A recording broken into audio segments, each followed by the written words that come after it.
ایک صبح مجھے اطلاع یہ ملی کہ دریا میں سے ایک بچے کی لاش برآمد ہوئی ہے۔ میں نے ایک ایسائی کو ضابطے کی کارروائی مکمل کرنے کے لیے فوراً روانہ کر دیا اور تقریباً 1 گھنٹے بعد میں خود بھی موقع پر پہنچ گیا۔ لاش چادر سے ڈھکی ہوئی ایک چارپائی پر رکھی تھی۔ میں نے چادر کا کنارہ ہٹا کر بچے کا چہرہ دیکھا۔ اس کی عمر 5-6 سال کے لگ بھگ تھی۔ چہرے پر معصومیت پائی جاتی تھی، یوں معلوم ہوتا تھا جیسے وہ سو رہا ہو۔ اس نے قمیض اور نیکر پہن رکھا تھا۔ دریا کا وہ کنارہ آبادی سے 125 گز کے فاصلے پر تھا۔ میرے ذہن میں پہلا خیال یہی آیا کہ بچہ کھیلنے کے لیے وہاں آیا اور بے پرواہی کی وجہ سے دریا میں گر گیا، اور غالباً اس وقت اس کے آس پاس کوئی نہیں ہوگا۔ ایسائی نے میرے سوال پر یہ بتایا کہ ابھی تک بچے کے ورثاء کا پتہ نہیں چلا ہے۔ میں نے پوچھا، لاش کس جگہ سے برآمد ہوئی تھی؟ وہ مجھے اس کنارے پر لے گیا اور اس جگہ کی نشاندہی کی جہاں سے یہ لاش نکالی گئی تھی۔ وہاں ایک چھوٹی سی ٹیکری پانی کے اندر تک چلی گئی تھی اور اس ٹیکری سے پہلے کنارے پر ایک کٹاؤ سا بن گیا تھا۔ اس قسم کے کٹاؤ پانی میں ہمیشہ ایک جگہ ہی گردش کرتا رہتا ہے۔ ایسی جگہ پر اگر کوئی چیز گرے تو وہ عموماً وہیں پر گھومتی رہتی ہے، خصوصاً ان دنوں میں جب پانی کا زور کافی کم ہو۔ ایسائی نے کہا، میرا خیال یہ ہے کہ لاش کسی دوسرے علاقے سے بہتی ہوئی آئی ہے۔ وہ مارچ کا مہینہ تھا اور دریا بڑی ہی سست رفتاری سے بہہ رہا تھا۔ میں نے کہا، میں تمہارے خیال سے متفق نہیں ہوں۔ دریا کے 12 حصے کی طرف 35-30 میل کے کنارے پر کوئی قصبہ یا شہر آباد نہیں ہے۔ ہاں، چند دیہات ضرور ہوں گے، لیکن اس بچے کا لباس یہ ظاہر کرتا ہے کہ یہ دیہاتی نہیں ہے۔ آج کل دریا کی رفتار 5 میل فی گھنٹہ نہیں ہے، لہٰذا 33-35 میل کے فاصلے سے کوئی بھی لاش یہاں تک پہنچ ہی نہیں سکتی۔ جہاں کنواں پر کافی لوگ جمع ہو گئے تھے، ان میں مرد، بچے، خواتین موجود تھیں۔ ایسائی نے کہا، میں نے ان لوگوں کو بچوں کی شکل دکھا کر پوچھ چکا ہوں، لیکن ابھی تک کسی نے شناخت نہیں کی۔ اس کا مطلب یہ ہے کہ یہ بچہ اس علاقے کا رہنے والا نہیں، ورنہ ابھی تک اسے کوئی نہ کوئی پہچان نہیں لیتا۔ دن کے وقت وہاں پر عورتیں عموماً کپڑے وغیرہ دھوتی تھیں اور مچھلی کا شکار کرنے والے بھی عموماً وہاں پر بیٹھے رہتے تھے، جو سورج غروب ہونے کے بعد ہی اٹھتے تھے، گویا حادثہ تاریخی پھٹنے کے بعد ہوا تھا۔ لیکن اب سوال یہ تھا کہ رات کے وقت وہ بچہ وہاں اکیلا کرنے کیا آیا تھا؟ میں نے ایسائی سے کہا، تھوڑی دیر اور دیکھ لیتے ہیں، ایسا اگر کوئی وارث سامنے نہ آیا تو لاش پوسٹ مارٹم کے لیے بھجوا دیں گے۔ ایک عدل عمر شخص قریب ہی کھڑا تھا۔ اس نے کہا، لاش کی بے حرمتی نہ کرواؤ جی، بیچارے کی موت اسی طرح لکھی تھی اور یہ موت ہی اسے کھینچ کر یہاں پر لائی تھی۔ میں نے کہا، آپ کے پاس اس بات کا کیا ثبوت ہے کہ اس کی موت دریا میں ڈوبنے سے واقع ہوئی ہے؟ اس میں شک کی کیا بات ہے؟ اس نے کہا، لاش سب کے سامنے ہی دریا میں سے نکالی گئی ہے، ہو سکتا ہے کہ کوئی اسے مار کے دریا میں پھینک کر چلا گیا ہو۔ نہ جی نہ، اس معصوم کے ساتھ بھلا کسی کو کیا دشمنی ہو سکتی ہے؟ میں نے کہا، اس دنیا میں بڑے بڑے جلاد صرف لوگ پائے جاتے ہیں، انتقام لینے پر آتے ہیں نا تو معصوم بچوں کو بھی نہیں بخشتے۔ اور اب یہ بات تو پوسٹ مارٹم کے بعد ہی معلوم ہوگی کہ یہ موت کس طرح واقع ہوئی ہے۔ تھوڑی دیر بعد میں نے ان راستوں کا جائزہ لیا جو آبادی کی طرف سے دریا کی طرف آتے تھے۔ ایک طرف کھیت اگے ہوئے تھے تو دوسری طرف بیشتر حصے میں خودکار جھاڑیاں اگی ہوئی تھیں۔ پیدل آنے والا کئی راستوں سے دریا کی طرف آ سکتا تھا، تاہم 3-4 پگڈنڈیاں ایسی تھیں جو زیادہ رواں معلوم ہوتی تھیں۔ اگرچہ میرے ذہن میں کوئی خاص بات نہیں تھی، تاہم میں نے باری باری چاروں ہی پگڈنڈیوں کو دیکھنے کا فیصلہ کیا۔ میں پہلی پگڈنڈی پر چلتا ہوا آبادی کی طرف چلا گیا، وہیں سے دوسری پگڈنڈی کے ذریعے تک دریا تک آیا، پھر تیسری پگڈنڈی کے ذریعے دوبارہ گاؤں کی طرف چل دیا۔ یہ پگڈنڈی جھاڑیوں کے درمیان سے ہوتی ہوئی جا رہی تھی۔ کچھ دور جانے کے بعد میری نظر ایک رنگین کپڑے پر پڑی جو پگڈنڈی سے 3-4 گز دور ایک جھاڑی میں اٹکا ہوا نظر آ رہا تھا۔ میں اسے نظر انداز کر کے آگے بڑھا، لیکن پھر میں نے سوچا، دیکھوں تو صحیح کس قسم کا کپڑا ہے اور جھاڑی میں کیوں پھنسا ہوا ہے۔ جب میں نے قریب جا کر دیکھا تو پتہ یہ چلا کہ وہ ایک تھیلا سا تھا۔ جھاڑی خاردار تھی اور اس کی شاخیں دور تک پھیلی ہوئی تھیں۔ میں نے ایک لکڑی تلاش کی اور اس کے ذریعے تھیلے کو باہر نکالا۔ وہ کسی اسکول کے بچے کا بستہ تھا۔ اس میں دوسری جماعت کی چند کتابیں تھیں اور ایک سلیٹ موجود تھی. 2-3 سرگنڈے کی قلمیں اور ایک سلیٹی بھی تھی. بستہ غالباً ملیشیا کے کپڑے کا تھا. مجھے یقین ہو گیا کہ یہ بستہ مقتول بچے کا تھا. میں نے وہ بستہ سپاہی کے حوالے کیا اور چوتھی پگڈنڈی پر سے ہوتا ہوا دوبارہ دریا کے کنارے پر پہنچ گیا. تھوڑی دیر بعد ایک نوجوان عورت اور چند عورتیں تیز تیز چلتی ہوئی وہاں پر پہنچی. ان کے ساتھ ایک ادھیڑ عمر آدمی بھی تھا. نوجوان عورت کی چادر سر سے ڈھلکی ہوئی تھی، بال الجھے ہوئے تو چہرے پر اسٹرائی کیفیت تھی. اس کے ساتھ جو عورتیں تھیں انہوں نے بتایا کہ اس کا 6 سالہ بچہ جس کا نام طارق تھا گزشتہ روز سے لاپتہ ہے، اور انہیں بھی تھوڑی دیر پہلے پتہ چلا کہ دریا میں کوئی بچہ ڈوب گیا تھا. میں اس عورت کو، جس کا نام مجھے بعد میں معلوم ہوا ساجدہ بطول، بچے کی لاش کو دکھانے کے لیے چارپائی کے پاس لے گیا. اور جب میں نے لاش کے سر پر سے چادر ہٹانے لگا تو اس نے اپنی آنکھیں بند کر لیں اور دعا کے انداز میں ہاتھ اٹھا کر بولی، یا اللہ یہ میرے طارق کی لاش نہ ہو. یا اللہ میرا ایک ہی بیٹا ہے، یہ اس کی لاش نہ ہو. یا اللہ میرا بیٹا سلامت ہو. جب اس نے اپنی دعا ختم کی تو میں نے لاش کے چہرے پر سے چادر ہٹا دی اور بچے کے چہرے پر نظر پڑتے ہی اس نے ایک ایسی دلسوز چیخ ماری کہ میرا کلیجہ ہل کر رہ گیا. پھر وہ اپنے بچے کے ساتھ لپٹ کر بہت بری طرح رونے لگی. اس کے ساتھ جو عورتیں آئی تھیں وہ اسے سنبھالنے کی کوشش کرنے لگیں. ہجوم میں صبح سے جو خاموش سی سوگواریت پائی جاتی تھی اب اس میں ایک ہلچل سی پیدا ہو گئی. اس ماں کی چیخوں نے پورے مجمع کو ہلا ڈالا تھا اور لوگ بھی بے اختیار رونے لگے. ساجدہ بطول رونے کے سوا کسی فرد واحد کو کوس بھی رہی تھی. میں نے یہی سمجھا کہ وہ خدا سے شکوہ کر رہی ہے.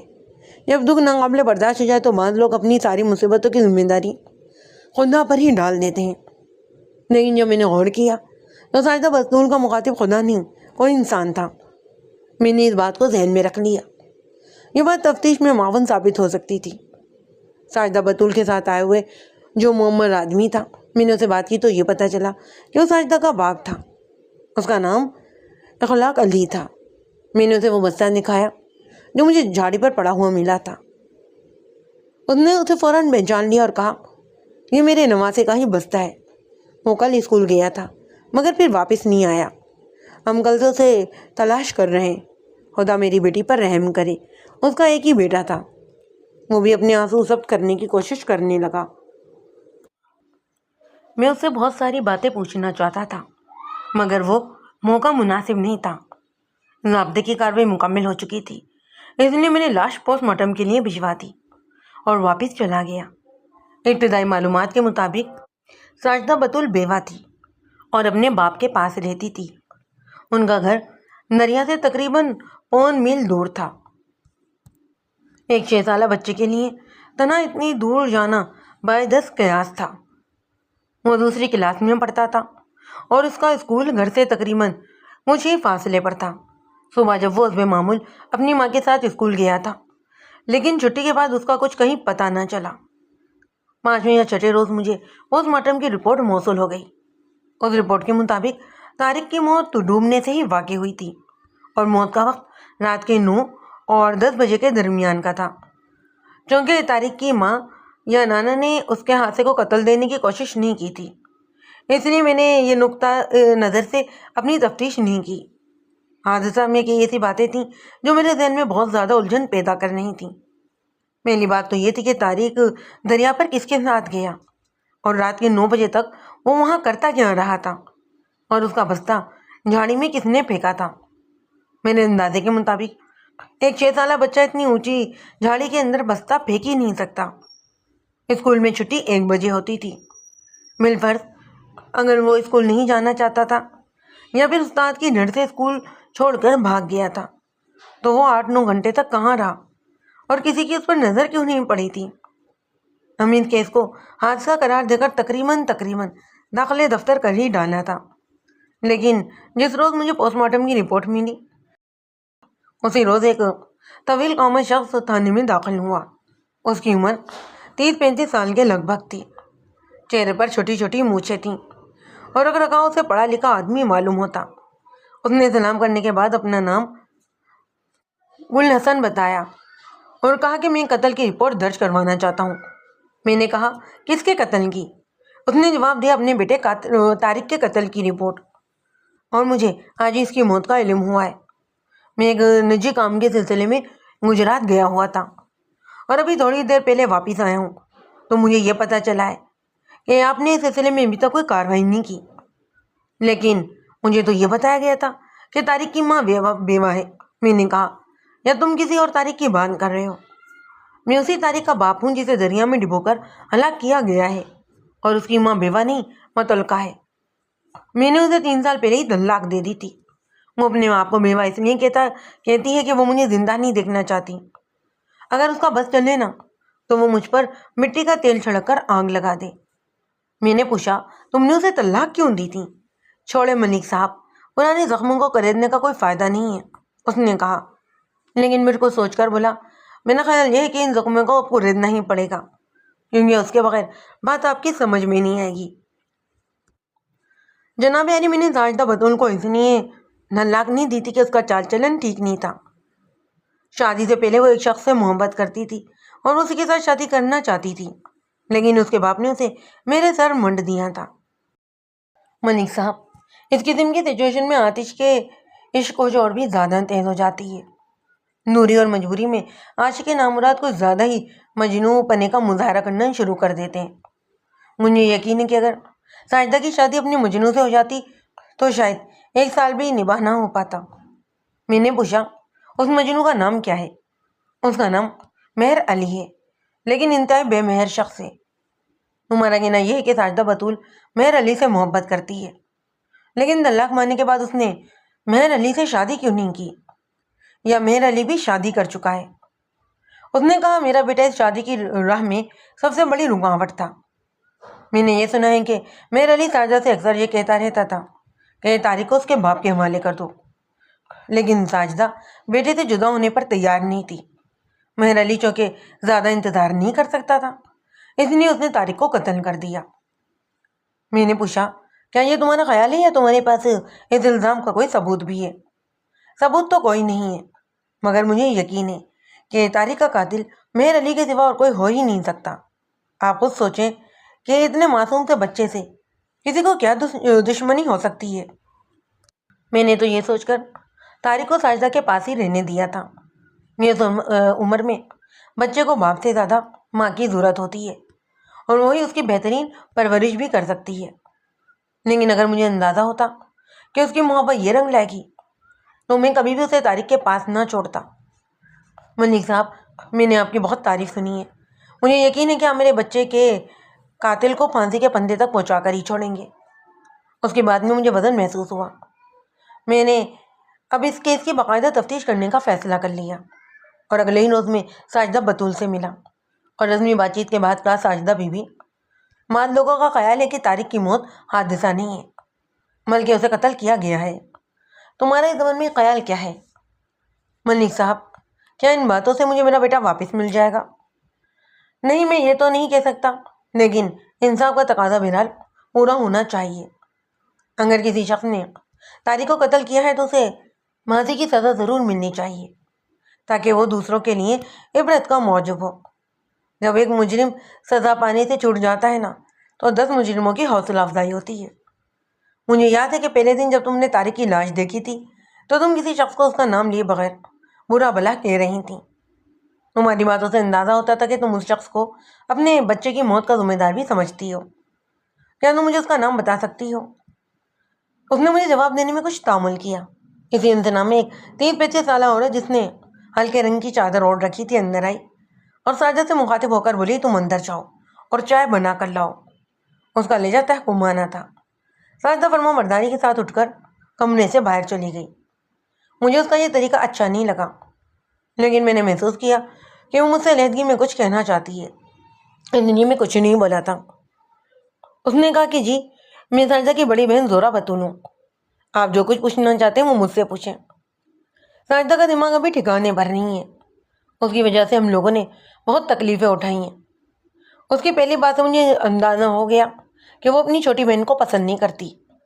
ساجدہ ایک تیکھے نکوش والی خوبصورت لڑکی تھی، لیکن اس کے الٹ زہرہ کے نکوش موٹے تھے اور وہ خوبصورت تو کیا قبول صورت بھی نہیں تھی۔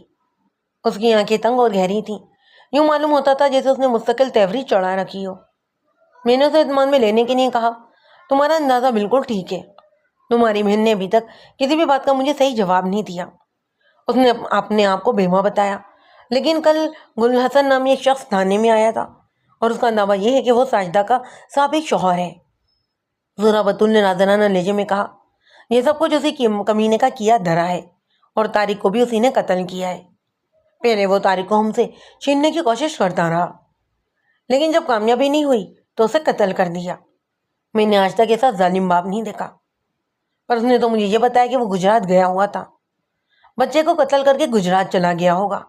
آپ اسے پکڑ کر جوتے لگائیں گے نا تو وہ سب کچھ اگل دے گا۔ اب اس نے مجھے کچھ اور ہی بات سنائی۔ میں نے کہا، یہ مہر علی کون ہے؟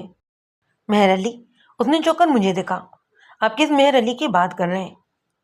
وہ مہر علی کے نام کے کتنے لوگوں کو جانتی ہو، لیکن اس کا اس معاملے سے تعلق کیا ہے؟ اس نے کہا، وہ ہماری پھوپھی کا بیٹا ہے۔ میں نے دھیمی آواز میں کہا، ایک کہنے والے کا کہنا یہ کہ ساجدہ اسے پسند کرتی تھی اور اس کے ساتھ شادی کرنا چاہتی تھی۔ اس بات میں کہاں تک صداقت ہے؟ وہ برا سا منہ بنا کر بولی، تھانے دار صاحب، اس بےہودہ لڑکی کی وجہ سے ہمیں بہت شرمندگی اٹھانا پڑتی ہے۔ میں ساری بات سمجھ گئی ہوں، یہ بھی اس کمینے نے ہی کہی ہوگی۔ دیکھیں جی، شادی سے پہلے لڑکیاں کسی نہ کسی کو پسند کر ہی لیتی ہیں، لیکن ضروری نہیں کہ اس کی پسند کی جگہ پر شادی بھی ہو جائے۔ ساجدہ اگر چاہتی تو پچھلی ساری باتیں بھول کر اپنے گھر کو اجڑنے سے بچا سکتی تھی، لیکن اس نے اپنی بات کو ادھورا چھوڑ دیا۔ تاہم جو کچھ وہ کہنا چاہتی تھی اس کے بارے میں خیال کرنا کچھ زیادہ مشکل نہیں تھا۔ گل حسن نے جو کچھ کہا تھا اس نے اس کی تصدیق کر دی تھی۔ میں نے کہا، گل حسن کا خیال یہ ہے کہ طارق کو مہر علی نے قتل کیا ہے، کیا یہ ممکن ہے؟ اب اللہ ہی بہتر جانے، مہر علی برا آدمی نہیں ہے، لیکن ساجدہ نے اس کا دماغ خراب کیا ہوا ہے۔ تھوڑی دیر بعد ساجدہ چائے لے کر آ گئی۔ میں نے زہرہ سے کہا، میں تمہاری بہن سے علیحدگی میں کچھ باتیں کرنا چاہتا ہوں، تم اندر چلی جاؤ۔ وہ ناگواری کے ساتھ اٹھ کر اندر چلی گئی۔ غالباً اسے یہ بات پسند نہیں آئی تھی۔ اس کے جانے کے بعد ساجدہ نے میرے کہنے پر درمیانی دروازہ بھی بند کر دیا۔ میں نے کہا، دیکھو ساجدہ بی بی، کل تمہارا سابق شوہر تھانے میں آیا تھا اور اس نے الزام یہ لگایا کہ طارق کو مہر علی نامی کسی شخص نے قتل کیا ہے۔ جھوٹ بولتا ہے وہ، ساجدہ نے کہا، طارق کو اسی نے قتل کیا ہے۔ آپ نے پوچھا تھا نا کہ میں کس کو اپنے بچے کی موت کا ذمہ دار سمجھتی ہوں، تو آپ سن لیجئے کہ میں گل حسن کو اس بات کا ذمہ دار سمجھتی ہوں۔ کوئی ثبوت ہے تمہارے پاس؟ ثبوت یہ ہے کہ گل حسن نے طارق کو قتل کرنے کی دھمکی دی تھی۔ وہ طارق کو مجھ سے چھین کر لے گیا تھا، لیکن میں نے اسے عدالت کے ذریعے واپس حاصل کر لیا۔ اس پر اس نے کہا تھا، تم فکر نہ کرو، اگر طارق میرے پاس نہیں رہا تو تمہارے پاس بھی نہیں رہے گا۔ اس وقت میں اس کے بات کا مطلب نہیں سمجھی تھی، وہ مطلب اب سمجھ میں آیا ہے کہ اس نے طارق کو قتل کرنے کی دھمکی دی تھی۔ گل حسن نے کہا تھا کہ اس نے اپنی خوشی سے طارق کو ماں کے حوالے کر دیا تھا، لیکن ساجدہ کا خیال یہ ظاہر کرتا تھا کہ اس نے اس سے جھوٹ بولا تھا۔ میں نے بات کو بدلتے ہوئے کہا، واردات والے روز جو اہم واقعات پیش آئے تھے ان کی تفصیل کیا ہے؟ تمہیں اس کی گمشدگی کے بارے میں کب اور کس طرح پتہ چلا تھا؟ وہ ذہن پر زور دیتے ہوئے بولی، اس روز مجھے محلے کی ایک لڑکی کی مہندی میں جانا تھا۔ میں صبح ناری کو اسکول چھوڑ کر آئی اور اپنے پھوپھی زاد سے کہا کہ وہ اسے چھٹی کے وقت اسکول سے لے کر آ جائے اور اپنے گھر لے جائے۔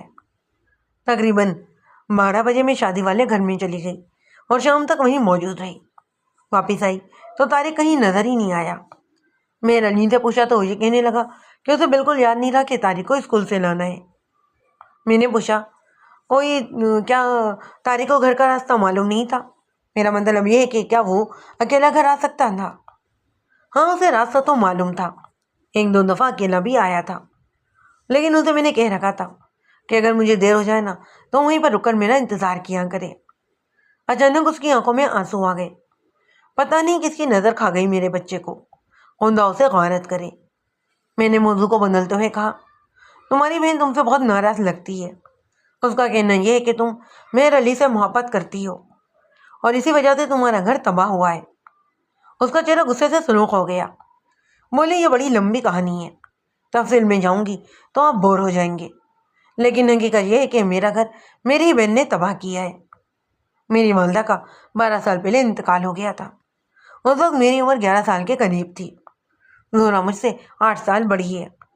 میں نے اسے اپنی ماں کی جگہ سمجھا اور اس کی ہر طرح سے خدمت کی، لیکن اسے مجھ سے خدا واسطے کا بیر تھا۔ اسے سارے گھر کا کام کروانے کے باوجود خوش نہیں ہوتی تھی۔ بات بات پر مجھے مارتی اور تانے دیتی۔ چند سال بعد جب اس کی شادی کی بات چلنا شروع ہوئی تو اب ایک نیا مسئلہ شروع ہو گیا۔ ان دنوں میں 16-17 سال کی ہو چکی تھی اور کالج میں پڑھتی تھی۔ جو کوئی بھی باجی کے رشتے کے لیے آتا وہ اسے چھوڑ کر مجھے پسند کر لیتا۔ ہر شخص یہی کہتا کہ میں تو چھوٹی کا رشتہ چاہیے۔ بہرحال وقت گزرتا جا رہا تھا اور کوئی بات بن کے نہیں دے رہی تھی۔ انہیں دنوں مہر علی کا ہمارے گھر آنا جانا تھا اور وہ مجھ میں دلچسپی لینے لگا تھا۔ اس ساری صورتحال کی وجہ سے باجی نے مجھ سے بہت سارا حسد کرنا شروع کر دیا۔ ایک دن اس نے خالہ کے ذریعے ابو کو یہ کہلوایا کہ وہ مہر علی کو پسند کرتی ہے اور اسے شادی کرنا چاہتی ہے۔ چونکہ ہماری پھوپھا نے کبھی اس کی خواہش کا اظہار نہیں کیا تھا، اس لیے ابا نے بھی اس طرف زیادہ توجہ نہیں دی۔ خالہ کے کہنے پر ابا نے پھوپھی سے بات کی۔ انہوں نے جواب یہ دیا کہ وہ مہر علی سے پوچھ کر بتائیں گی۔ چند روز بعد انہوں نے وہی جواب دے دیا جو سب لوگ دیتے تھے کہ مہر علی مجھ سے شادی کرنا چاہتا تھا۔ خالہ نے ابو کو مشورہ یہ دیا کہ ساجدہ کی منگنی کر دو تاکہ کوئی اس کی طرف دھیان ہی نہ دے پائے، پر ابا کو یہ تجویز پسند آئی اور انہوں نے میری اور مہر علی کی منگنی کر دی۔ منگنی کے بعد بھی مہر علی کا ہمارے گھر آنا جانا رہا۔ وہ کبھی کبھار میرے لیے کوئی تحفہ وغیرہ بھی لے آتا اور باجی اس بات سے بہت زیادہ جلتی تھی۔ بڑوں نے یہ طے کیا کہ پہلے زہرا کی شادی ہوگی اور پھر میری، لیکن کچھ عرصے بعد باجی کے لیے رشتے آنا بند ہو گئے۔ باجی یہ سمجھتی تھی کہ میں نے مہر علی سے منگنی کر کے اس کا حق مارا ہے، لہذا اس نے میرے خلاف بہت ہی شرمناک سازش کی۔ ہمارے محلے میں محمود نامی ایک لڑکا رہتا تھا۔ باجی سے کبھی کبھار کوئی سودا وغیرہ بھی منگوا لیتی۔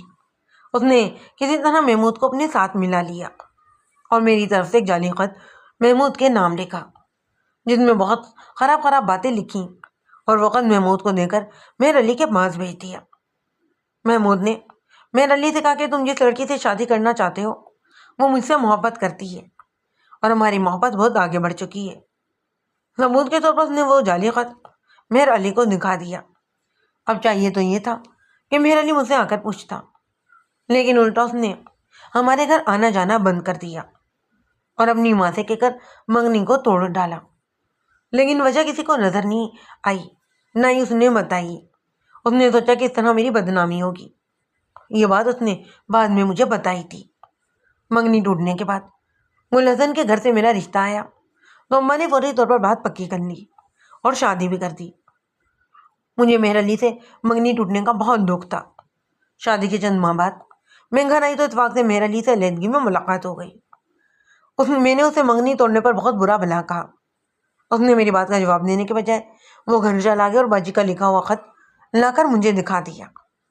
اگرچہ میری اور باجی کی تحریر میں زیادہ فرق نہیں ہے، لیکن میں نے وہ فوراً تحریر پہچان لی۔ جب مہر علی کو اس سازش کا پتہ چلا تو اس نے محمود کو ایک علیحدہ جگہ پر بلوایا اور اپنے ایک دوست کے ساتھ مل کر اس کی خوب زیادہ پٹائی کی۔ محمود نے بھی اپنی غلطی کا اعتراف کر لیا اور کہا کہ اس نے وہ خط زہرا کے مجبور کرنے پر لکھا تھا۔ میری شادی کے بعد مہر علی نے ہمارے گھر آنا جانا شروع کر دیا اور باجی نے اسے شادی کے لیے ہموار کرنا شروع کر دیا، لیکن جب اسے ان کا انکشاف ہوا تو مہر علی باجی سے سخت متفر ہو گیا۔ باجی نے اس بات کا اس طرح انتقام لیا کہ میرے شوہر کو مجھ سے بدزن کرنا شروع کر دیا۔ اس کا نتیجہ یہ نکلا کہ مجھے طلاق ہو گئی۔ اگر بہنوں کی شکل و صورت میں نمایاں فرق ہو تو اس قسم کی صورتحال عموماً پیدا ہو ہی جاتی ہے، لیکن اس قسم کے انتقام کی کہانیاں کبھی نہیں سنی تھیں۔ کیا مہر علی اب ہمارے ساتھ شادی نہیں کرنا چاہتا؟ وہ تعامل کرتے ہوئے بولی۔ اس کا خیال تو تھا، مگر پھوپھی جان راضی نہیں ہوتی۔ وہ کہتی تھی اگر بچہ نہ ہوتا تو پھر کوئی حرج نہیں تھا۔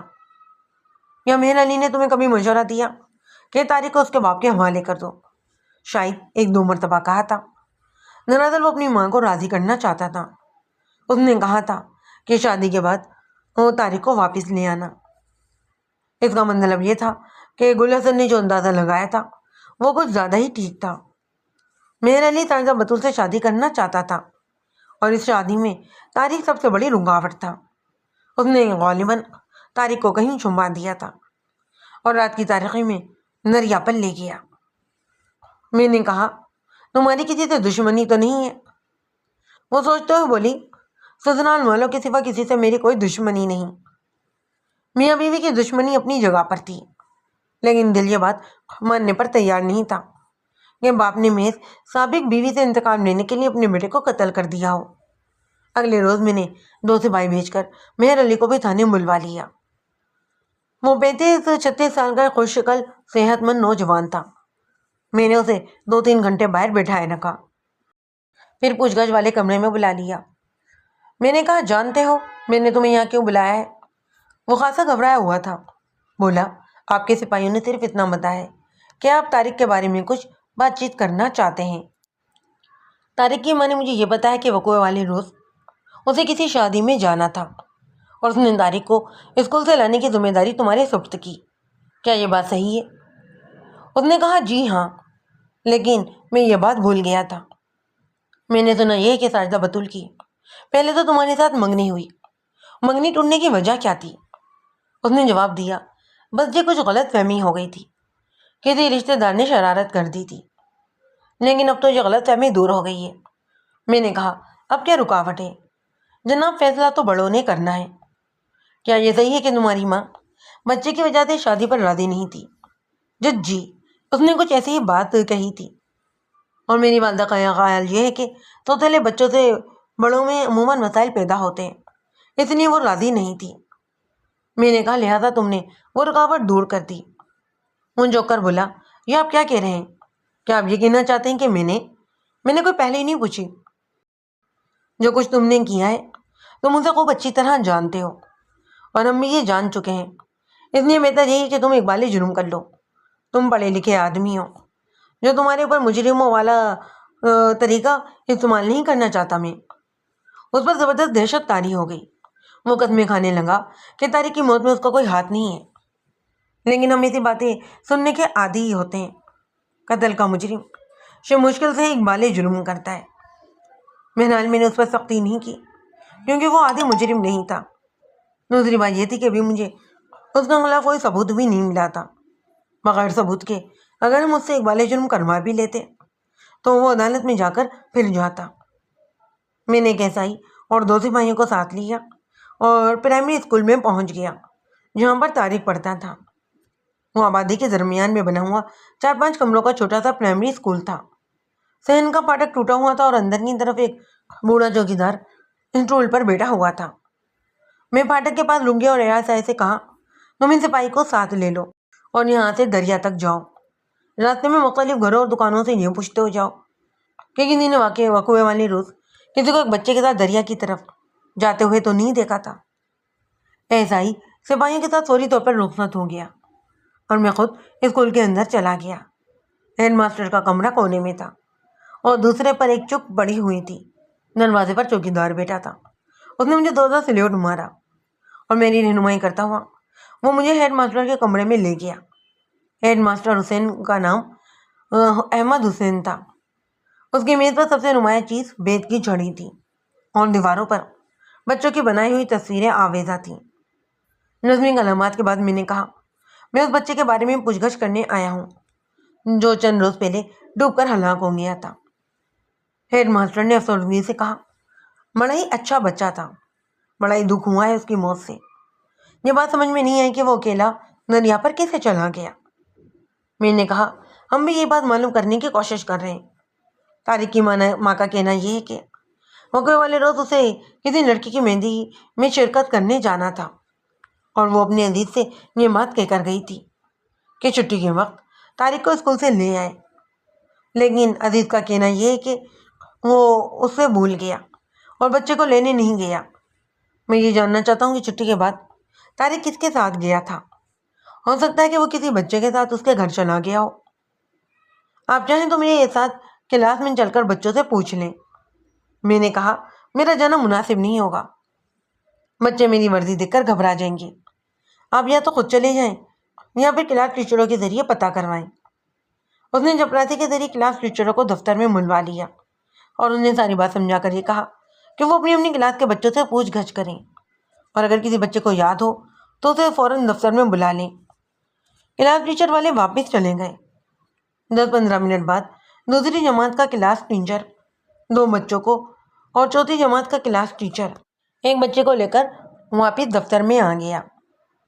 چوتھی جماعت کے لڑکے نے کہا کہ اس نے طارق کو 4-5 بچوں کے ساتھ گھر کی طرف جاتے ہوئے دیکھا تھا اور ان بچوں میں وہ 2 بچے بھی شامل تھے جو دوسری جماعت کے ٹیچر کے ساتھ آئے تھے۔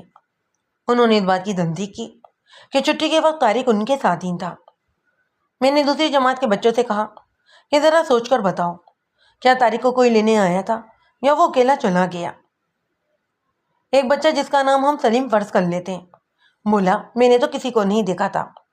دوسرے کا نام غالباً معین تھا۔ اس نے میرے سوال کے جواب میں کہا، میں نے بھی کسی کو نہیں دیکھا تھا۔ کیا وہ سیدھا اپنے گھر گیا تھا یا پھر کسی اور کے گھر چلا گیا تھا؟ معین نے کہا، پتہ نہیں، میں تو جلدی سے اپنے گھر میں چلا گیا تھا۔ چوتھی جماعت والے لڑکے کا نام ناصر تھا۔ اس نے کہا، سر جی، ان دونوں کا گھر پہلے آتا ہے۔ تم لوگوں کے ساتھ اور کون کون تھا؟ 3-4 لڑکے اور بھی تھے جی۔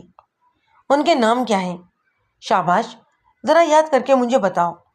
ایک تو جیرا تھا جی، معین نے کہا۔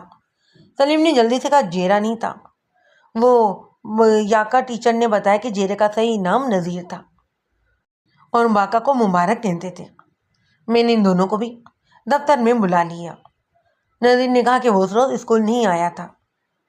مبارک نے کہا کہ اس نے طارق کو گھر جاتے تو ضرور دیکھا تھا مگر وہ اس کے ساتھ نہیں تھا۔ بچوں سے ایک چھوٹی سی بات معلوم کرنے کے لیے مجھے خاصی محنت کرنا پڑ رہی تھی۔ اب صورت یہ سمجھ میں آ رہی تھی کہ 5-6 لڑکے قریب قریب گلی میں چل رہے تھے، لیکن وہ سب اپنے آپ کو ایک دوسرے کے ساتھ نہیں سمجھ رہے تھے، جیسے کسی پرہجوم بازار میں بہت سے لوگ ساتھ ساتھ چل رہے ہوں، لیکن حقیقت میں وہ ایک دوسرے کے ساتھ نہیں ہوتے۔ نذیر نے کہا، میں نہیں تھا طارق کے ساتھ، اس کے ساتھ یہ باکا اور منیر تھا۔ میں نے منیر کو بلا کر پوچھا۔ اس نے کہا کہ میں تو اپنے گھر جا رہا تھا جی، اور طارق کے ساتھ نذیر بھی تھا۔ میں نے ٹیچر سے کہا، یہ نذیر کو بھی بلا لو۔ معلوم ہوتا ہے کہ آہستہ آہستہ سارے بچوں کو دفتر میں ملانا پڑ جائے گا۔ کلاس ٹیچر نے کہا، نذیر کی چھٹی کی درخواست آئی ہے، وہ کئی دنوں سے بیمار ہے۔ بچوں سے مزید کو پوچھ گچھ پر کوئی بھی خاص بات سامنے نہیں آئی۔ ان سب کے گھر طارق کے گھر سے پہلے آتے تھے۔ وہ باری باری اپنے گھر چلے گئے۔ میں نے کلاس ٹیچر سے نذیر کے گھر کا پتہ لے لیا، تاہم مجھے امید نہیں تھی کہ وہ مجھے کوئی نئی بات بتا سکے گا۔ اسکول سے نکل کر میں ساجدہ بطول کے گھر کی طرف چل پڑا۔ راستے میں مجھے چند دکانیں بھی نظر آئیں۔ گلی کے کونے پر چھوٹی سی دکان تھی جن میں بچوں کے کھانے پینے کی کچھ چیزیں اور کاپیاں، پینسلیں وغیرہ فروخت ہوتی تھیں۔ دکان کے سامنے ایک لکڑی کی بینچ بھی تھی۔ اس بینچ کا ایک پایا ٹوٹا ہوا تھا اور اس کی جگہ اینٹیں رکھی گئی تھیں۔ دکاندار ایک بارش قسم کا بوڑھا شخص تھا۔ میں نے اسے سلام کیا اور اسی بینچ پر بیٹھ گیا۔ بوڑھے نے کہا، چودھری صاحب ذرا احتیاط سے بیٹھیں، بینچ ٹوٹی ہوئی ہے۔ میں نے کہا، کوئی بات نہیں، میری یہ ہڈی بہت مضبوط ہے، مجھے آپ کی ہڈیوں کی فکر نہیں، اپنی بینچ کی فکر ہے۔ کیا خدمت کروں آپ کی؟ کوئی لسی پانی؟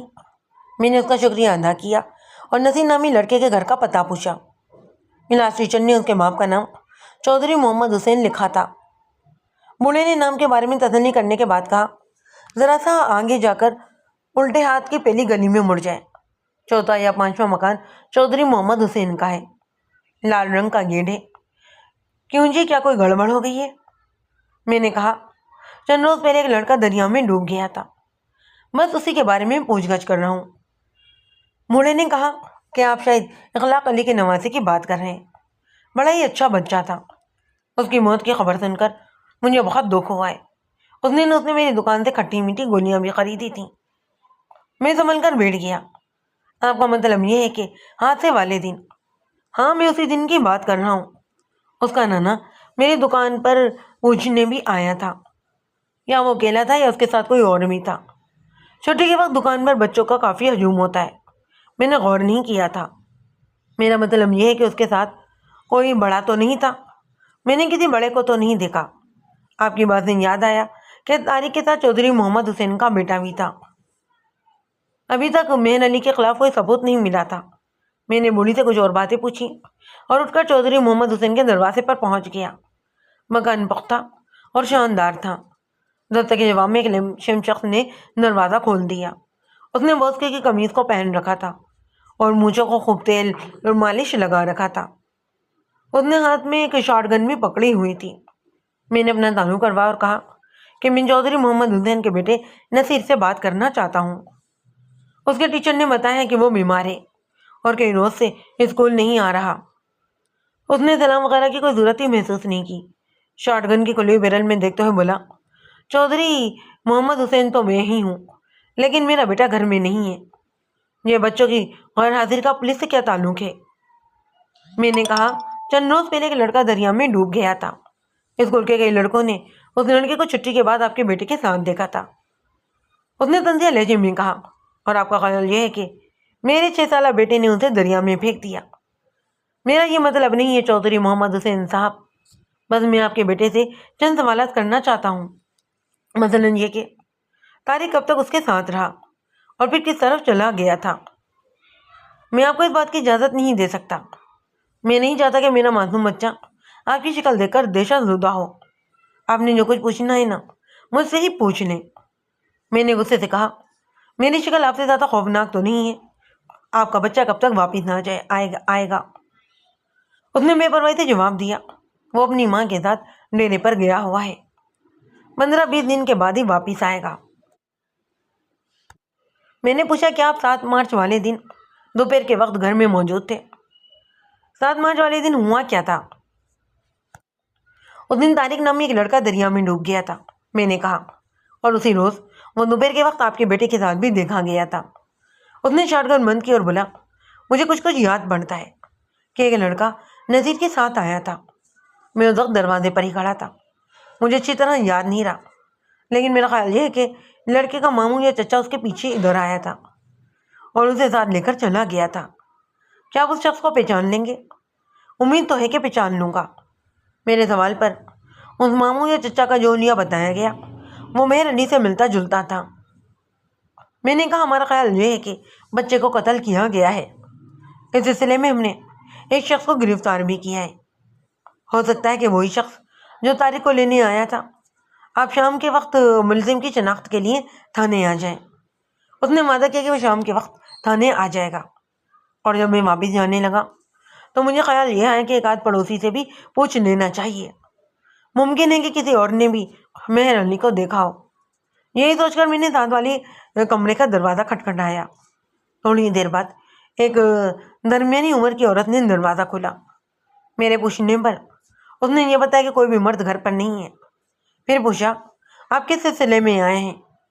جو میں نے یہ بتایا کہ میں طارق کی موت کے بارے میں تفتیش کر رہا ہوں تو اس نے مجھے اندر بلا لیا اور کہنے لگی کہ آپ نے چودھریوں کے گھر سے پوچھ لیا ہے؟ ہاں، ابھی میں وہیں سے آ رہا ہوں۔ چودھری محمد حسین نے یہ بتایا کہ طارق ان کے بیٹے کے ساتھ ان کے دروازے تک آیا تھا، پھر اس کا ماموں سے ساتھ لے گیا تھا۔ میں یہ پوچھنا چاہتا تھا کہ آپ کے گھر کے کسی فرد نے طارق کو اپنے ماموں کے ساتھ جاتے ہوئے تو نہیں دیکھا؟ تھانیدار صاحب، عورت تعامل کرتے ہوئے بولی، بات یہ ہے کہ یہ پڑوس کا معاملہ ہے، ہمارا زندگی بھر ان لوگوں سے ساتھ واسطہ رہے گا، اس لیے ہمارا نام نہیں آنا چاہیے۔ میں نے اسے تسلی دی، آپ فکر نہ کریں، آپ کا نام ہرگز نہیں آئے گا۔ اس نے نازنانہ لہجے میں کہا، لڑکا شام تک دن ان کے گھر میں رہا تھا۔ میں چونکا، کیا آپ نے اپنی آنکھوں سے طارق کو دیکھا تھا؟ میں نے نہیں، میری بیٹی نے دیکھا تھا، آپ اس سے خود ہی پوچھ لیں، لیکن ہمارا نام ہرگز نہیں آئے۔ وہ اٹھ گئی اور اپنی بیٹی کو بلا لائی۔ اس کا نام عائشہ تھا، عمر 15-16 سال کے لگ بھگ تھی۔ اس نے مجھے سلام کیا اور اپنی ماں کے قریب کھڑی ہو گئی۔ میں نے اس سے پوچھا، تم طارق کو کتنے بجے چودھریوں کے گھر میں دیکھا تھا؟ مجھے وقت تو یاد نہیں، لیکن اس وقت سورج غروب ہونے والا تھا اور میں اپنی چھت پر سے کپڑے اتارنے گئی تھی۔ ہماری چھت سے چودھری کے گھر میں نظر پڑتی ہے، اور جب میں کپڑے اکٹھے کر رہی تھی تو چودھریوں کے گھر سے کسی بچے کے رونے کی آواز آئی۔ میں نے ادھر دیکھا تو وہ ساجدہ باجی کا بیٹا طارق تھا۔ وہ کہہ رہا تھا کہ اسے گھر چھوڑ آئے، اور چودھری کی بیوی اسے ڈانٹ کر کہہ رہی تھی کہ ذرا صبر کرو، میں بھی چھوڑ کر آتی ہوں۔ چودھری محمد حسین کا گھر مغرب کی طرف تھا۔ اس کا مطلب یہ تھا کہ عائشہ کی مکان جس حصے پر نظر پڑی تھی شام کے وقت وہاں نیم تاریخی ہوگی، لہذا وہ بچے کو پہچاننے میں غلطی بھی کر سکتی تھی۔ میں نے کہا، کیا تمہیں یقین ہے کہ وہ تاریخی تھا؟ اس کی شکل تو مجھے ٹھیک سے نظر نہیں آئی، مگر میں نے اس کی آواز پہچان لی تھی۔ اس کی ماں نے وضاحت کرتے ہوئے کہا، پچھلے سال یہ ساجدہ بطول کے پاس ٹیوشن پڑھنے جایا کرتی تھی۔ بیچاری پہلے طلاق ہوئی، اب بچہ بھی قدرت نے چھین لیا۔ یہ اتنی یقینی شہادت نہیں تھی کہ روتے ہوئے بچے کو میرے زبان سے شناخت کرنا بہت مشکل کام ہوتا ہے، خصوصاً مرائے بچے کو۔ بہرحال میں نے اس بات کو بھی ذہن میں رکھ لیا اور وہاں سے رخصت ہو گیا۔ شام کو چودھری محمد حسین تھانے آیا۔ میں نے اسے حوالات میں بند مہر علی کی شنگل دکھائی۔ اس نے کہا کہ ہاں یہ وہی تھا جو طارق کو لینے آیا تھا، لیکن ان کی بات میں تھوڑا سا ابہام پایا جاتا۔ اس کا گھر ناری کے گھر کے راستے میں نہیں تھا، بلکہ ایک بغلی گلی میں تھا۔ اگر یہ قیاس کر لیا جاتا کہ مہر علی دیر سے اسکول پہنچا تھا اور اس وقت طارق دوسرے بچوں کے ساتھ وہاں سے جا چکا تھا، تو پھر اب یہ سوچنا پڑے گا کہ وہ چودھری محمد حسین کے گھر کیسے پہنچا، اسے یہ بات کس نے بتائی، یا پھر وہ محض اندازے سے چلا گیا تھا۔ بہرحال چودھری محمد حسین کے جانے کے تھوڑی دیر بعد ساجدہ بطول کا باپ اخلاق علی مہر علی کے باپ امداد علی کے ساتھ تھانے میں آیا۔ تعارفی کلمات کے بعد اخلاق علی نے کہا، ملنگ صاحب، میں اپنے بھانجے کو بچپن سے جانتا ہوں، یہ اس قسم کی حرکت کبھی نہیں کر سکتا۔ آپ اپنے بھانجے کو ایک بزرگ کی نظر سے دیکھتے ہیں اور میں تھانے دار کی نظر سے دیکھ رہا ہوں۔ میں نے کہا، آج مجھے یہ پتہ چلا ہے کہ طارق چھٹی کے بعد چودھری محمد حسین کے لڑکے نصیر کے ساتھ اس کے گھر تک گیا تھا اور وہاں سے اسے مہر علی اپنے ساتھ لے گیا۔ یہ بات آپ کو کس نے بتائی ہے؟ اخلاق علی نے پوچھا۔ چودھری محمد حسین نے، میں نے جواب دیا۔ وہ بھی یہاں سے گیا ہے، اس نے مہر علی کو شناخت کر لیا ہے۔ آپ کی بیٹی نے بھی طارق کو اسکول سے لانے کے لیے مہر علی کی ہی ڈیوٹی لگائی تھی۔ اس کا کہنا یہ ہے کہ وہ بھول گیا تھا۔ امداد علی نے کہا، اگر وہ بھول گیا تھا تو بچہ گھر کا راستہ جانتا تھا۔ میں نے کہا، وہ کیوں نہیں گھر پہنچا؟ کیا اسے اسی دن غائب ہونا تھا جس دن مہر علی اسے اسکول لینے جانا تھا؟ لیکن جناب، آپ یہ بھی تو سوچیں کہ طارق اس کا بھانجا تھا، ہماری آپس میں کوئی دشمنی نہیں ہے، کوئی بلا وجہ کسی کو قتل کیوں کرے گا؟ ہاں جی، صحیح ہے کہ کوئی بلا وجہ کسی کو قتل نہیں کرتا، میں نے کہا، پر مہر علی نے بھی بلا وجہ طارق کو قتل نہیں کیا۔ لیکن معلوم یہ ہوتا ہے کہ آپ کو وجہ معلوم نہیں۔ چلیے میں بتا دیتا ہوں۔ آپ لوگوں نے پہلے مہر علی اور ساجد کی منگنی کی، پھر لڑکی پر جھوٹا الزام لگا کر منگنی کو توڑ دیا، اور اب مہر علی پھر سے شادی کرنا چاہتا ہے ساجدہ بطول سے، لیکن اس کی ماں اس وجہ سے شادی پر راضی نہیں کہ ساجدہ کے ساتھ ایک بچہ بھی تھا۔ مہر علی کے سامنے ان رکاوٹ کو عبور کرنے کا ایک ہی طریقہ تھا، یعنی کہ بچے کو ہی راستے سے ہٹا دیا جائے، سو اس نے ایسا ہی کیا۔ آپ سمجھدار اور جہاں دیدہ لوگ ہیں، آپ مجھے بتائیں کہ اس معصوم کا اور کون دشمن تھا؟ اس کی زندگی اور کس کے راستے میں روک ہو سکتی تھی؟ دونوں نے ہی پریشان نظروں سے ایک دوسرے کی طرف دیکھا۔ انہوں نے اس وقت تک صورتحال کو اس انداز میں نہیں دیکھا تھا۔ وہ مہر علی سے مل کر واپس چلے گئے تھے۔ اگلی صبح اعزائی نے مجھے اپنی کارکردگی کی رپورٹ دیتے ہوئے بتایا کہ 7 مارچ کو دریا کے قریب رہنے والے 2 افراد نے ایک عورت کو دریا کی طرف جاتے ہوئے دیکھا تھا۔ عورت نے ایک بچے کو گود میں اٹھا رکھا تھا جو رو رہا تھا۔ میں نے پوچھا، کیا ان میں سے کسی نے بچے کی شکل دیکھی تھی؟ نہیں، انہوں نے شکل نہیں دیکھی تھی۔ ایک تو رات کا وقت تھا اور دوسرے عورت نے بچے کو اپنی ہی شال میں لپیٹ رکھا تھا۔ ان میں سے ایک کا کہنا یہ ہے کہ بچہ بڑا ہی ڈرا ہوا سا لگتا تھا۔ یہ کتنے بجے کی بات ہے؟ دونوں کا خیال یہ ہے کہ اس وقت 8:30 یا 9 بجے تھے، اور انہوں نے عورت کو نہیں پہچانا تھا۔ نہیں، لیکن ان کا خیال یہ ہے کہ بچے کھاتے پیتے گھرانے کی عورت تھی، اس نے قیمتی کپڑے پہنے ہوئے تھے۔ اب میرے دل میں یہ بھی امکانات پیدا ہونے لگے کہ ہو سکتا ہے وہ کوئی سیدھی سادھی سی عورت ہو اور اپنے بچے کو اٹھا لیے جا رہی ہو، اور بچے تو روتے ہی رہتے ہیں۔ دوسری صورت میں وہ کوئی ایسی عورت بھی ہو سکتی تھی جو مہر علی کے ساتھ ملی ہوئی ہو اور طارق کو دریا پر لے کر جا رہی ہو۔ مہر علی اکیلا وہ کام کر ہی نہیں سکتا، اس نے ضرور کسی عورت کو ساتھ ملا لیا ہوگا اور طارق کو اس کے پاس چھوڑ کر آیا ہوگا، اور یقیناً وہ کوئی تنہا عورت ہوگی۔ کیونکہ طارق نے شور وغیرہ مچانے کی کوشش ضرور کی ہوگی اور اس عورت نے اسے ڈرا دھمکا کر چپ کروایا ہوگا۔ ایک فیملی والے گھر میں ایسی کارروائی کرنا ایک بڑا ہی مشکل کام تھا۔ میں نے مہر علی کو حوالہ سے بلوایا اور کہا، مہر علی، ہمیں سب کچھ معلوم ہو چکا ہے، اب بہتر یہی ہے کہ تم خود ہی سب کچھ اگل دو، ورنہ پھر ہمیں دوسرا بھی طریقہ اختیار کرنا پڑے گا۔ وہ گڑ گڑانے لگا، اس کی حالت خاصی خراب ہو گئی تھی، شاید وہ رات بھر جھانکتا رہا تھا۔ وہ کہنے لگا، ملک صاحب، میں بالکل بے گناہ ہوں، میں تو طارق کو اپنے بچوں کی طرح سمجھتا تھا، آپ اس کی ماں سے بے شک پوچھ لیں۔ کل رات چودھری محمد حسین یہاں پر آیا تھا، میں نے کہا، اور اس نے تمہیں شناخت کر لیا ہے۔ وہ کوئی والے روز تم اس کے گھر کے سامنے سے طارق کو اٹھا کر اپنے ساتھ لے گئے تھے، اس وقت وہ دروازے میں کھڑا تھا۔ یہ جھوٹ ہے جی، چودھری جھوٹ بولتا ہے۔ جب تم طارق کو ساتھ لے کر گئے تھے اس وقت چودھری کا بیٹا نصیر بھی وہیں پر موجود تھا، اس نے تمہیں بھی دیکھا تھا، اور ہم نے اس عورت کا بھی پتہ چلا لیا ہے جس کے گھر میں تم نے طارق کو چھپایا تھا۔ اس نے حیرانی سے کہا، عورت؟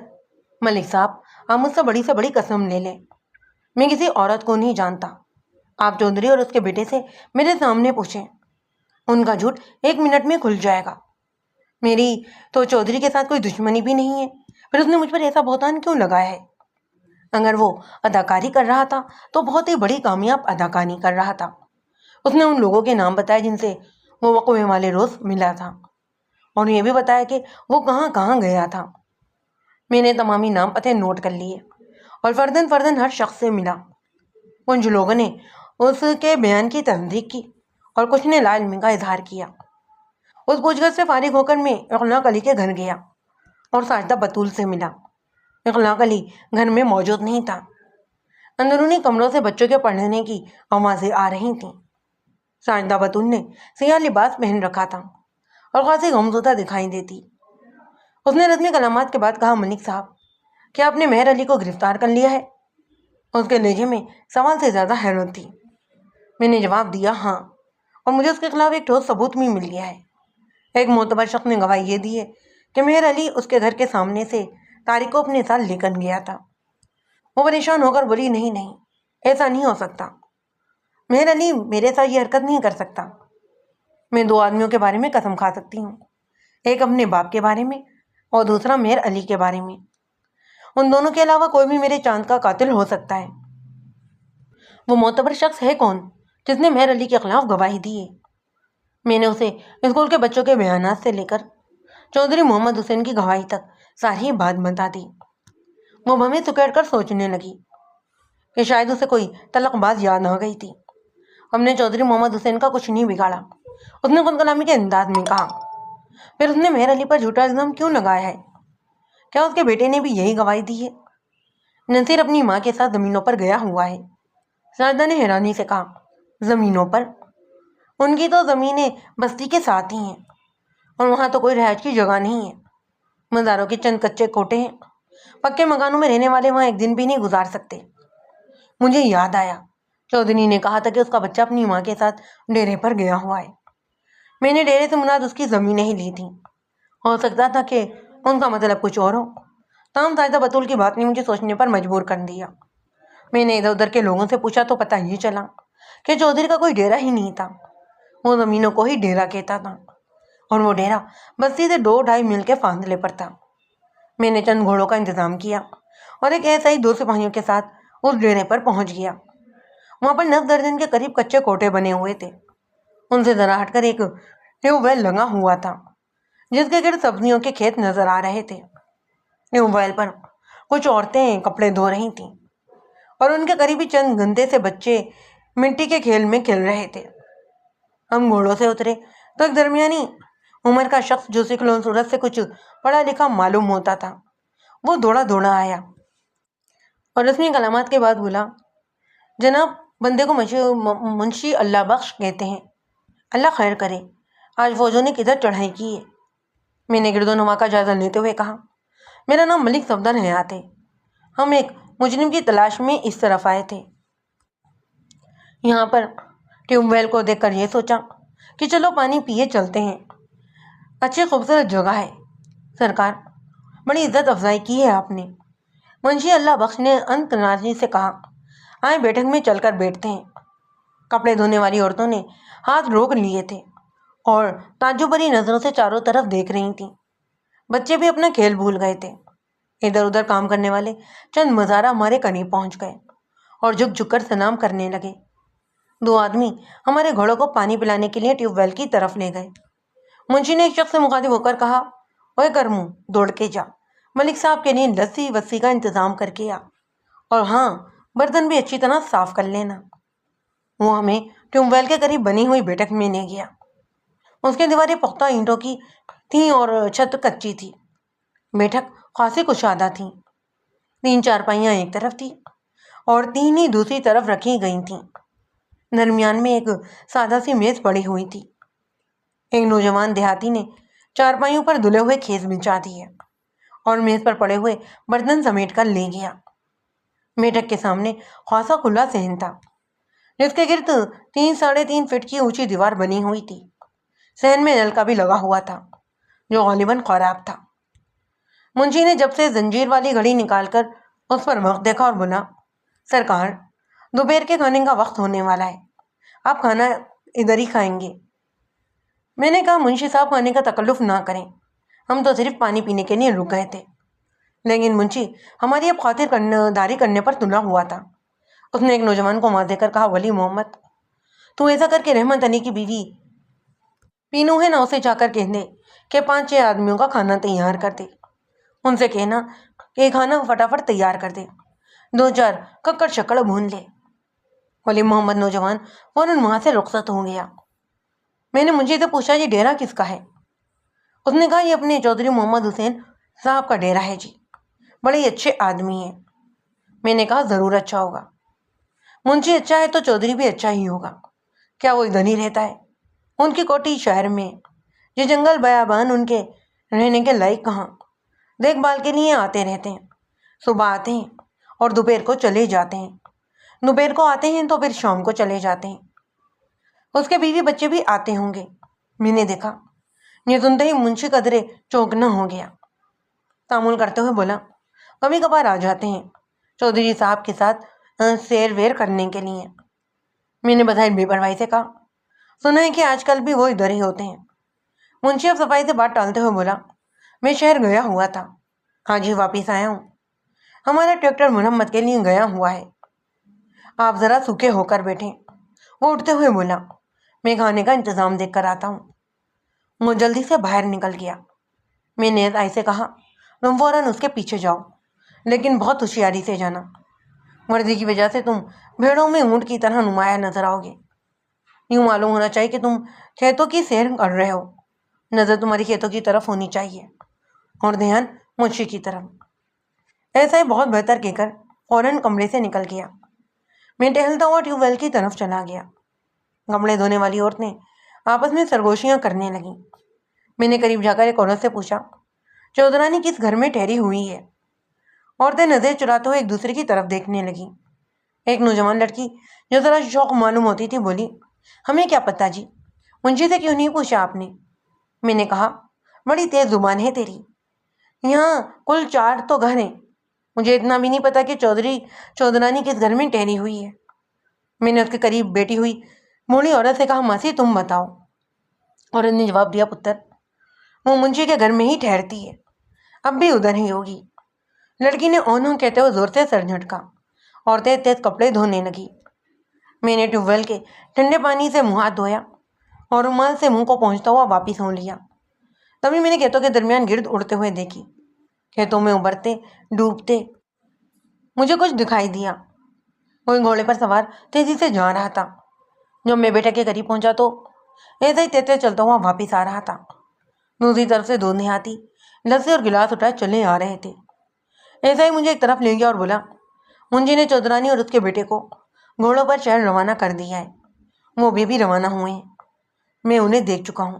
میں نے کہا، جلدی سے گھوڑے لے کر آؤ، ہم ان کے پیچھے جائیں گے۔ ایسا ہی نے سپاہیوں کو آوازیں دیں اور گھوڑوں کی طرف لپکا۔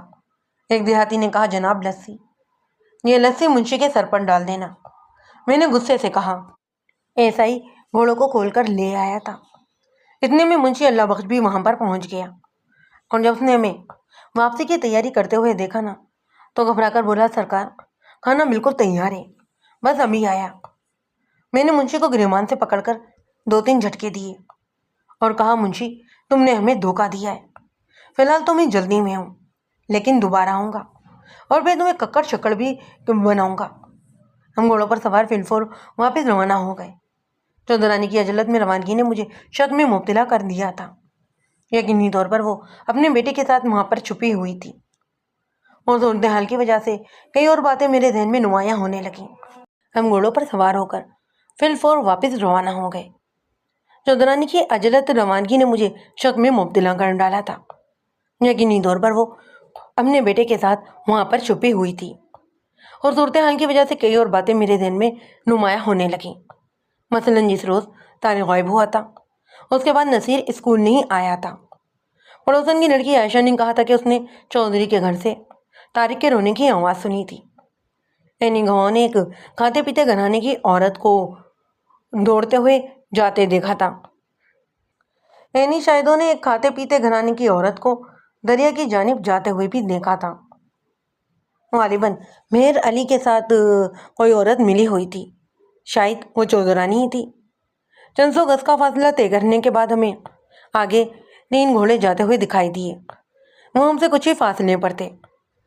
پہلے وہ بڑی ہی دکھی چال چل رہے تھے، لیکن ہمیں آتا دیکھ کر انہوں نے گھوڑوں کو سر پر دوڑانا شروع کر دیا۔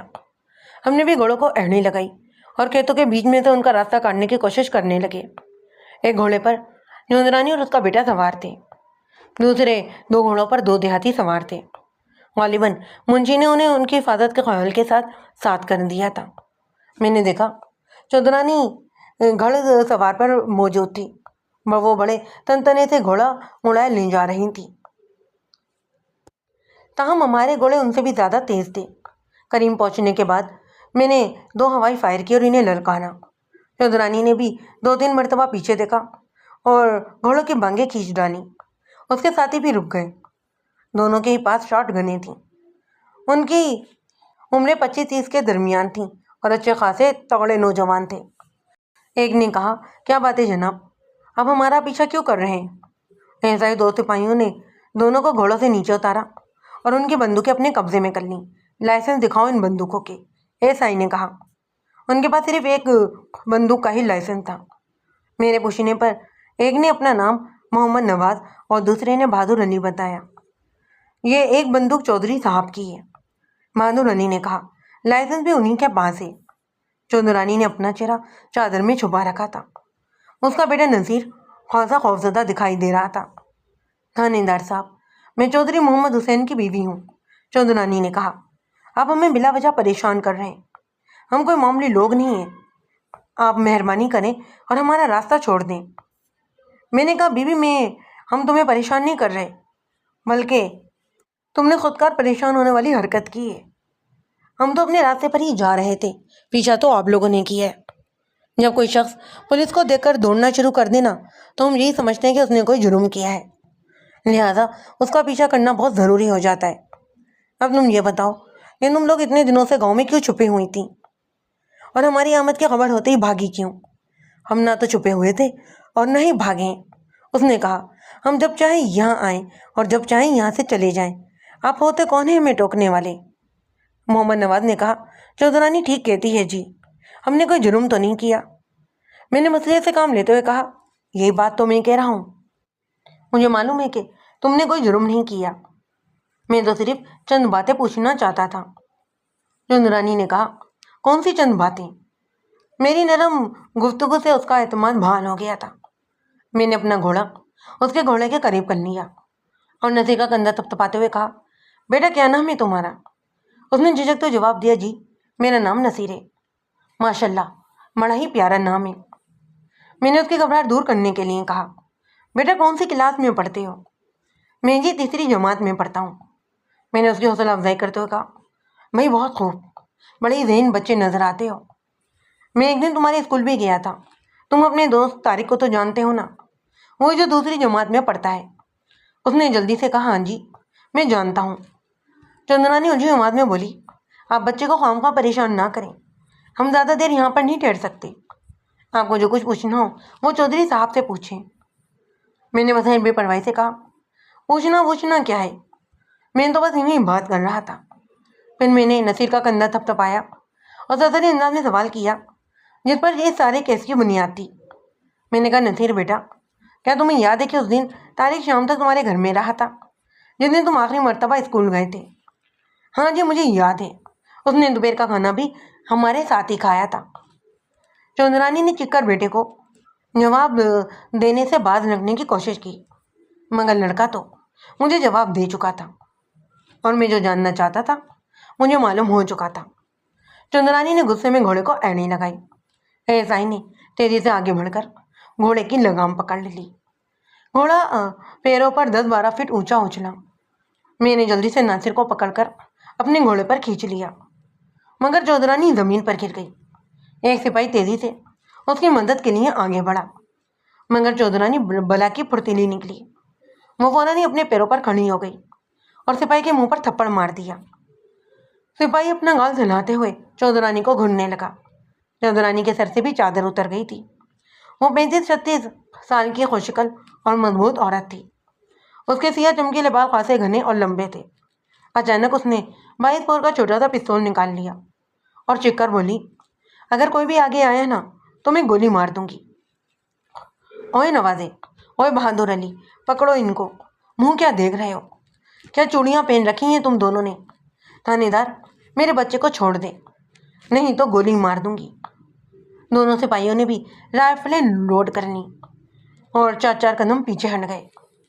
بہادر علی اور محمد نواز الجھی ہوئی نظروں سے ادھر ادھر دیکھنے لگے۔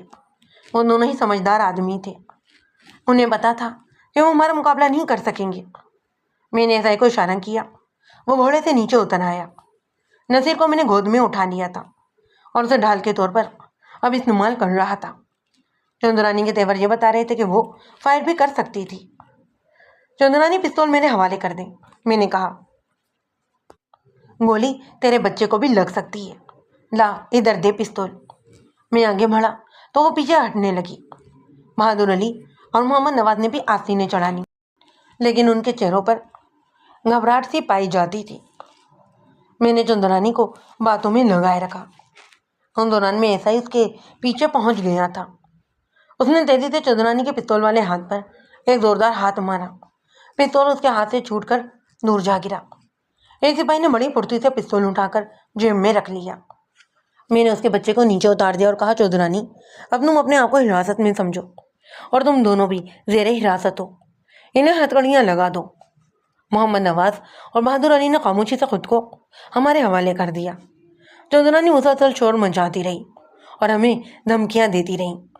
ہم نے اسے ہتھکڑی نہیں لگائی تھی، البتہ اسی کے دوپٹے سے اس کے ہاتھ پشت پر باندھ دیے تھے۔ آدھے گھنٹے بعد ہم نے انہیں تھانے پہنچا دیا۔ نصیر مسلسل رو رہا تھا۔ میں نے اسے تسلی دی اور سب سے پہلے اس سے چند سوالات کیے۔ اس نے روتے ہوئے جو جوابات دیے ان کا خلاصہ یہ تھا کہ وہ اعمال روز طارق اس کے ساتھ ان کے گھر آیا تھا اور رات تک وہیں پر رہا تھا۔ رات کو اس کی ماں اسے گھر چھوڑنے کے لیے گئی تھی۔ اس کے بعد اسے کچھ معلوم نہیں تھا۔ وہ یہ بھی نہیں جانتا تھا کہ طارق ڈوب کر ہلاک ہو چکا تھا۔ اس کے بیان سے یہ بات بالکل واضح تھی۔ اس عورت کو 2 افراد نے ایک بچے کے ساتھ جاتے ہوئے دیکھا تھا اور وہ چودرانی ہی تھی۔ اب دیکھنا یہ تھا کہ کیا اس نے مہر علی کے ساتھ کوئی ساتھ بات کر رکھی تھی یا پھر بات کوئی اور تھی۔ میں نے چودرانی کے ساتھیوں کو حوالات میں بند کر دیا اور چودرانی کو الگ کمرے میں بلا لیا۔ اس کی تیز تراری ختم ہو چکی تھی اور اب وہ خاصی خوفزدہ لگ رہی تھی۔ اس کا نام منور سلطانہ معلوم ہوا۔ میں نے سخت لہجے میں کہا، سلطانہ بیگم، ساری بات کھل چکی ہے۔ میں عورتوں کی بہت عزت کرتا ہوں، لیکن قاتلوں کے لیے میرے دل میں کوئی ہمدردی نہیں ہے۔ اگر تم نے میرے سوالات کے صحیح جوابات نہ دیے تو تمہیں بخوبی اس بات کا تجربہ ہو جائے گا۔ میں نے چند لمحے توقف کیا، پھر پوچھا، تم نے یہ حرکت کی کیوں؟ کون سی حرکت؟ اس نے کہا، اس میں ابھی بھی کچھ اکڑ باقی تھی۔ میں نے بہت سخت اور جھنجھنا لہجے میں اس سے کہا، میرے ساتھ ڈرامہ کرنے کی کوشش نہیں کرو، میرے پاس ثبوت بھی موجود ہیں اور گواہ بھی۔ تمہیں کئی لوگوں نے رات کے وقت دریا کی طرف جاتے ہوئے دیکھا تھا۔ طارق کو تم نے شال میں چھپا رکھا تھا اور وہ رو رہا تھا۔ تمہارا بیٹا بھی تمہارے خلاف گواہی دے چکا ہے. اب کوئی چالاکی تمہارے کام نہیں آ سکتی. میں نے پرخیال انداز میں اضافہ کیا. معاملہ بھی میرے ہاتھ میں. اگر کچھ خاطر واتر کر دو تو میں کوئی تدبیر سوچ سکتا ہوں. اگر FIR میں تمہارا نام درج ہو گیا تو پھر معاملہ میرے ہاتھ سے نکل جائے گا. اس نے چند لمحے کے لیے میری بات پر غور کیا. پھر بولی, اس کے لیے مجھے چودھری صاحب سے مشورہ کرنا پڑے گا. او نو, چودھری صاحب کو تو تم بھول ہی جاؤ. میں نے اسے آنکھیں دکھائیں. ابھی کے ابھی فیصلہ کرو, ورنہ میں گواہوں کو بلا کر تمہارے خلاف کارروائی کرتا ہوں. وہ روحان سی ہو گئی. کیسا فیصلہ؟ کتنے پیسوں میں کام ہو جائے گا؟ میں نے کہا 50,000. اس نے کہا یہ تو بہت زیادہ ہے, 15,000 روپے دے دوں گی. تھوڑی سی بحث کے بعد میں 25,000 پر راضی ہو گیا. وہ سستا زمانہ تھا اور اس وقت کے 50,000 آج کل کے 2.5 لاکھ کے برابر تھے. میں نے چالاکی سے کہا, چلو یہ بات تو طے ہو گئی. اب یہ بھی بتاؤ کہ اصل قصہ کیا ہے؟ ساجدہ سے تمہاری دشمنی کیا تھی؟ کیا تم نے اکیلے ہی سب کچھ کیا ہے یا کوئی تمہارے ساتھ بھی تھا؟ اس نے کہا, اب ان باتوں کو چھوڑ دیں. مجھے پیسوں کا انتظام کرنے کے لیے 2 دن کی مہلت چاہیے. میں نے رازانہ لہجے میں کہا, تمہارے فائدے کی ہی بات کر رہا ہوں. گواہوں کا بھی کچھ بندوبست کرنا ہے. اگر مجھے اصل بات معلوم نہیں ہوئی تو میں کوئی پکا انتظام نہیں کر سکوں گا. تھوڑی دیر حوصلہ افزائی کے بعد وہ اصل قصہ بتانے پر راضی ہو ہی گئی. بات یہ ہے کہ میری ایک چھوٹی بہن ہے. اس نے کہا, ماں باپ کی بے پرواہی کی وجہ سے اس کا وقت پر رشتہ طے نہیں ہو سکا. اس کی عمر کچھ زیادہ ہو گئی ہے, مجھ سے 5-6 سال چھوٹی ہے. گزشتہ سال ہم نے بڑی مشکلوں سے اس کا ایک جگہ پر رشتہ طے کیا. لڑکا زمیندار خاندان سے تعلق رکھتا تھا, پڑھا لکھا بھی تھا اور اس کی عمر لڑکی سے کچھ کم تھی. مگر بات پکی ہو گئی. میری بہن اس رشتے پر بہت خوش تھی, لیکن اس کمینی ساجدہ نے نہ جانے لڑکے کے ماں باپ کو کیا پٹی پڑائی کہ انہوں نے رشتہ دینے سے انکار کر دیا. بعد میں ہمیں یہ پتہ چلا کہ ساجدہ نے میری بہن پر گھٹیا قسم کے الزامات لگائے تھے. ساجدہ بطول ایسی لڑکی معلوم تو نہیں ہوتی. میں نے کہا, ہو سکتا ہے کہ کسی نے اس پر جھوٹا الزام لگایا ہو اور اصل میں بات کچھ اور ہو. تمہیں یہ سب کیسے پتہ چلا تھا؟